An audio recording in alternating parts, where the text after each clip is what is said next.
Nigeria has 36 states, a national assembly, a senate, and hundreds of millions of people with a vote. And yet, somehow, almost every major decision that actually shapes daily life in this country traces back to a number you can count on one hand. 5, not 500, not 50, 5 families. You won't find most of their names trending on Twitter this week, and you probably haven't seen their faces on the billboard.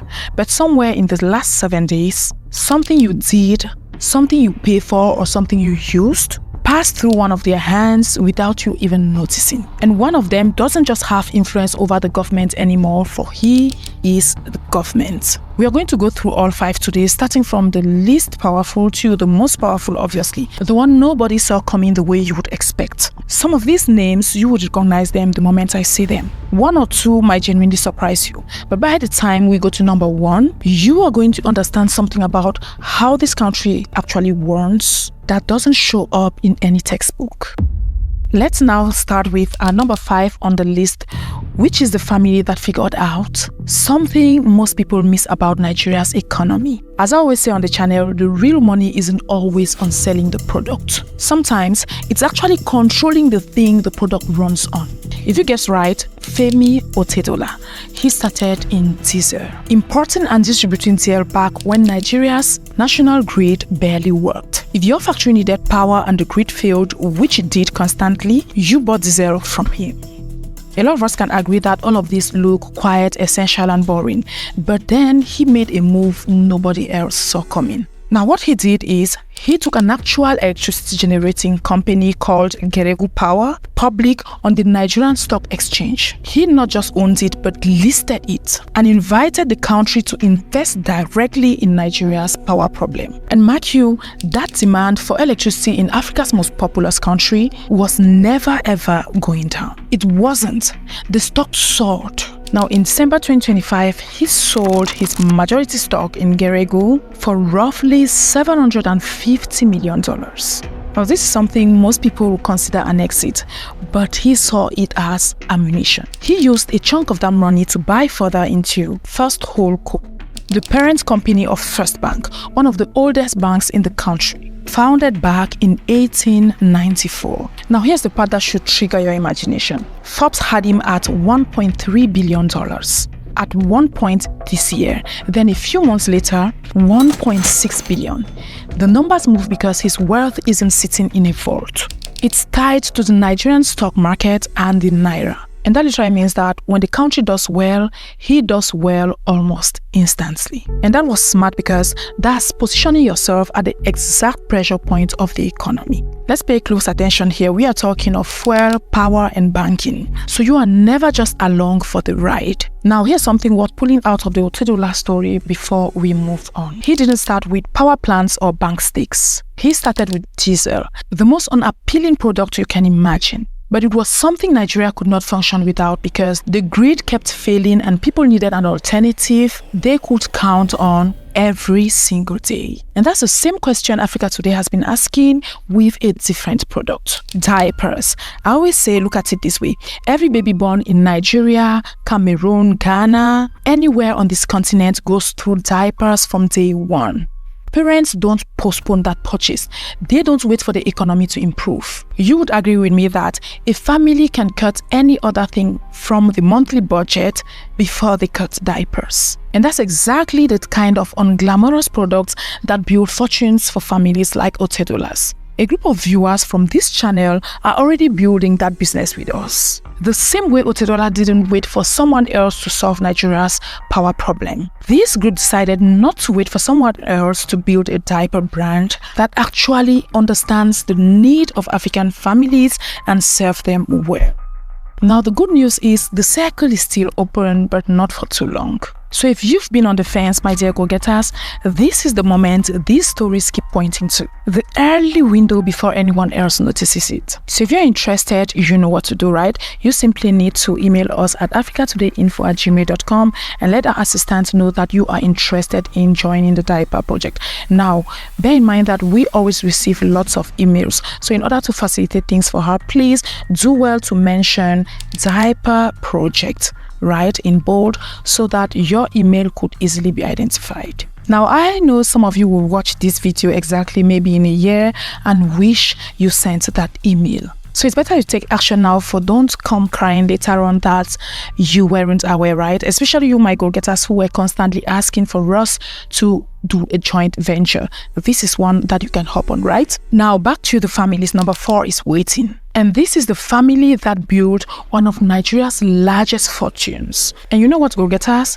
They did that by doing something almost nobody in business wants to do: staying invisible while getting enormous. Yeah, we are talking here of Abdulsamad Rabiu.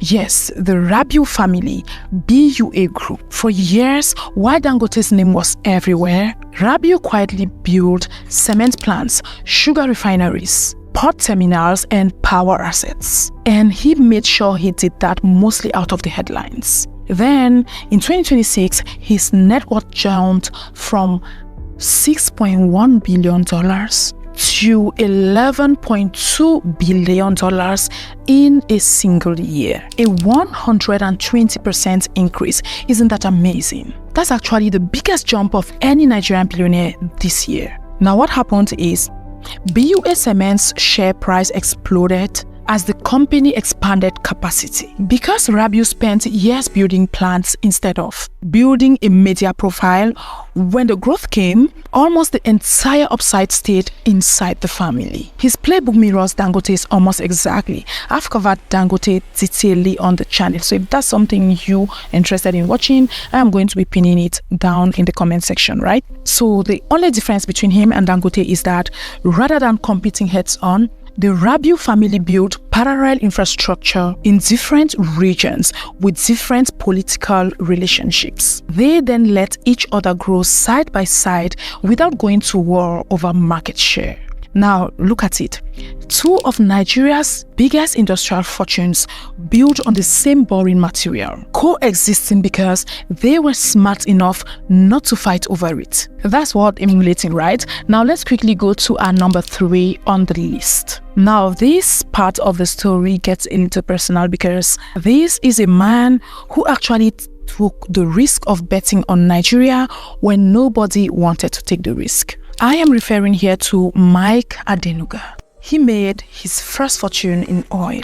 Corn oil plus oil blocks acquired in years when very few Nigerians got a seat at the table.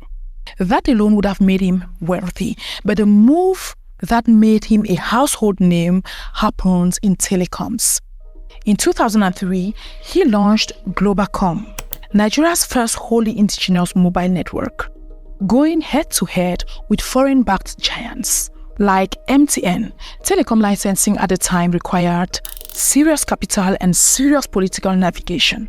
And most people who could afford to compete were international companies. He wasn't. Now, he took the risk to finance an enormous chunk of that expansion with debt. Aggressive borrowing that could have collapsed the whole venture if subscriber growth has stalled even slightly. And you know what, go-getters? As fate would have it, it didn't stall. It exploded. And today, his empire spans telecoms, oil and gas, a banking stake, and some of the most valuable real estate on Banana Island, which we all know is the most expensive strip of land in Lagos. Now, what inspires me most about Adenuga is the fact that he combined 2 things that almost never appear together in one person. Access to government-controlled licenses, which requires patience and relationships, and the willingness to take on debt-fueled risks that most license holders were too cautious to attempt. Now, go-getters, I want you to understand that licenses without risk gets you a comfortable business, and risk without licenses gets you locked out entirely. But he had both. This is a formula and not a vibe. Now, moving on to number 2 on our list. Number 2 takes us somewhere none of the families on this list can go. And this is because this family doesn't just have business interests in Nigeria. As of 2023, one member of this family became the president of the Federal Republic of Nigeria, the Tinubu family. Now, I need to be precise here because the numbers around Bola Tinubu's personal wealth are genuinely disputed.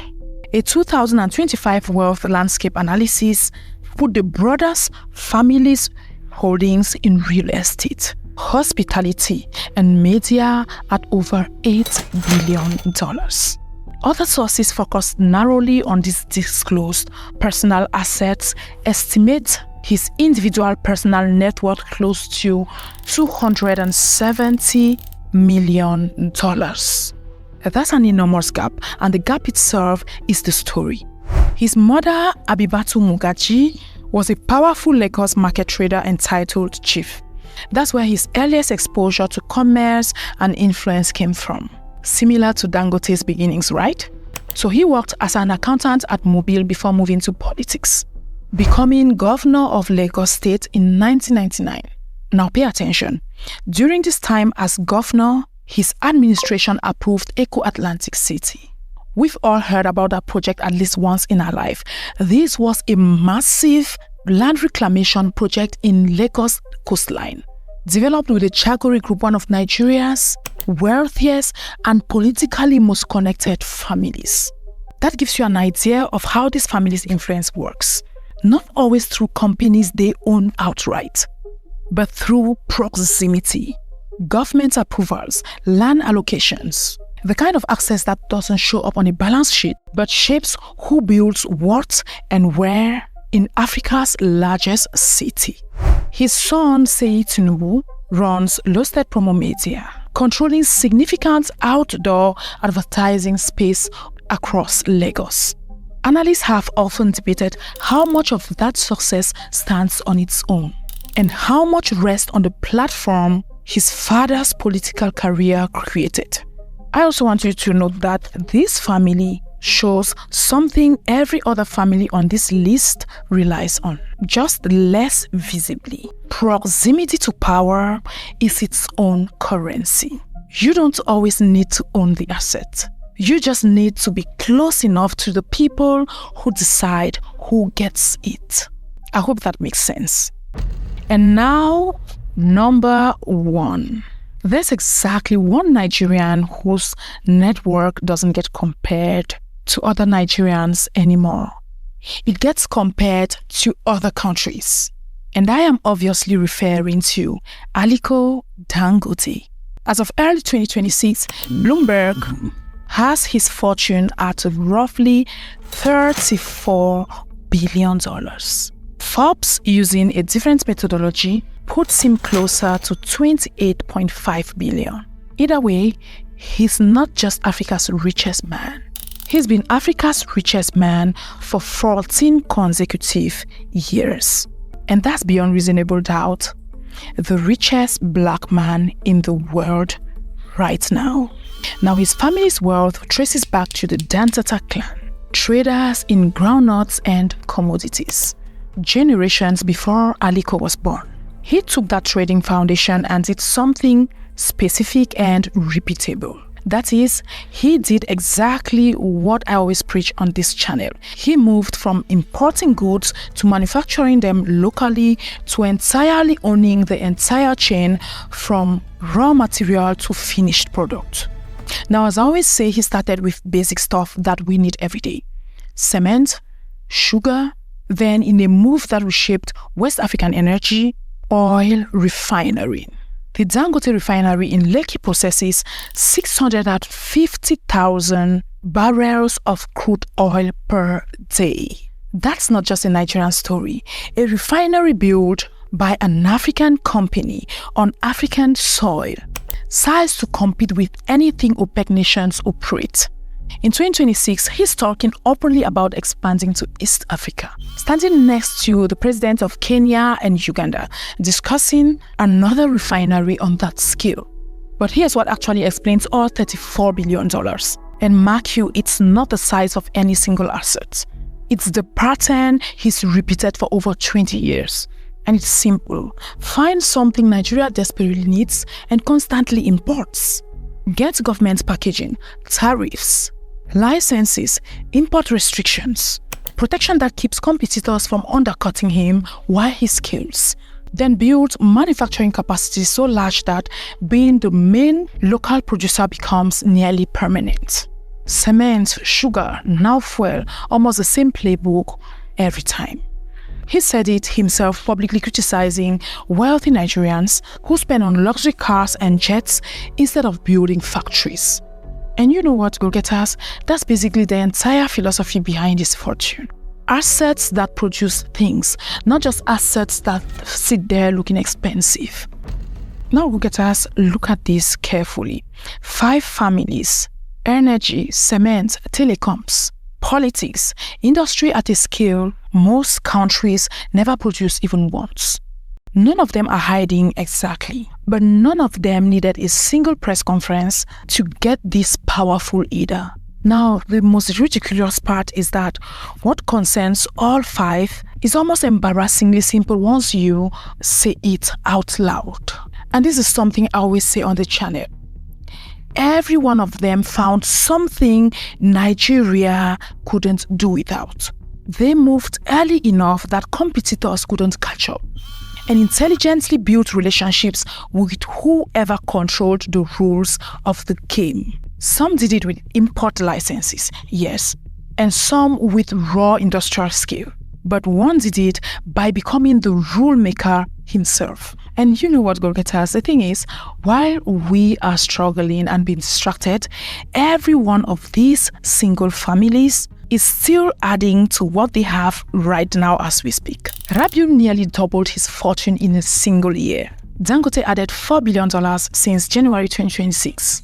And Otedola restructured his entire portfolio in one move. This isn't history, go-getters. This is happening while you watch this video. So next time someone tells you Nigeria's economy is unpredictable, push back gently. It's not unpredictable. It's just concentrated. Look at all these heroes. 5 families, 1 country. And the playbook, if you look closely, was never really a secret. They were just smart enough to pull the bull by its horns on time. Now, if you would love to have more of such videos, let me know in the comment section, alright? If you would love to have maybe Kenya, just say Kenya in the comment section, and I will do just that, for the series has just begun and we are ready to push through. I'm Elvin Jake and I was glad to have you today. Thanks for watching this video and hope to see you on my next one as always.